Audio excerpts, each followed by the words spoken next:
All right, everyone, let's go over the Sidelying external rotation. It's a super effective way to target your rotator cuff, specifically the backside, two muscles called your infraspinatus and teres minor.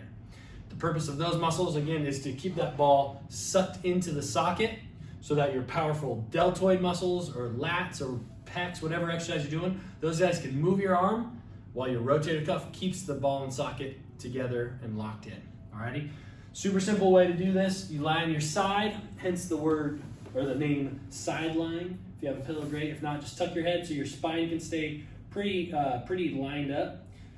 You want to make sure you're still opening your chest. Gravity's just going to want to be, letting you compress down. So you want to keep your chest opened, okay? Keeping your shoulder blade pulled back, not as far as you can go necessarily, but kind of keep your shoulder blade locked in place, okay?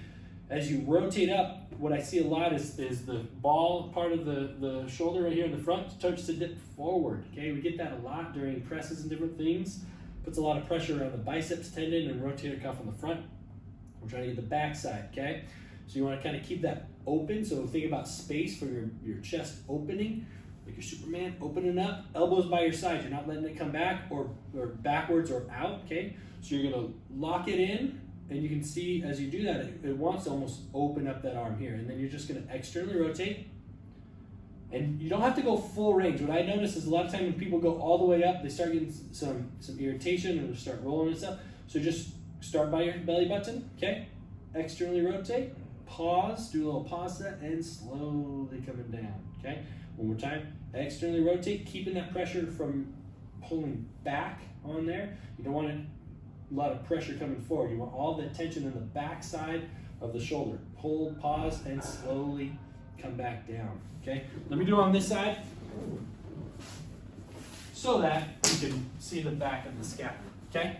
So you're here, locked in place, externally rotate. The shoulder is pulling up and back as you're doing this, okay? You're not trying to pull it down by your side or anything. You're keeping it neutral. External rotation, slowly coming down.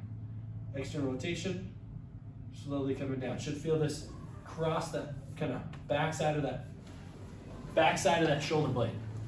Try it out. You want to do 3 to 4 sets, at least 15 reps, if not more, to try to condition, to build endurance of the muscle contraction, but then also to help rebuild the tendons of the rotator cuff. That happens with lots of volume training. It helps kind of realign them so they're strong again if they've been irritated, inflamed, and they're trying to rebuild, okay? You don't want to get a super heavy weight with this. You want to just try, I have a 3 right now, and that actually feels semi-difficult.